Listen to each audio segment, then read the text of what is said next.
మనం బాగుపడదామంటే మనకి ఎవ్వరు సహాయం చేయరు.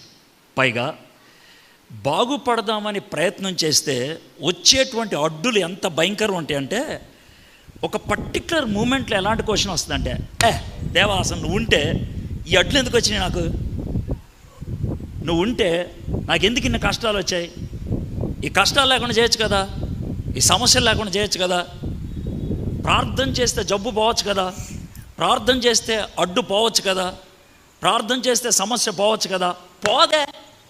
పోదే ఎందుకని పోదు? What is the reason? నా జీవితంలో ఇవి ఎందుకు వస్తాయి, దీన్ని ఎలా ఎదుర్కోవాలి?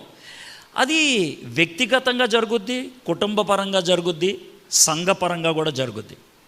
ఇది జనరల్ ఫిలాసఫీ, ఇది వెరీ జనరల్. ప్రపంచంలో ఎక్కడికి వెళ్ళినా ఇది మామూలే. బాగుపడేవాడికి అడ్డులు ఎక్కువ.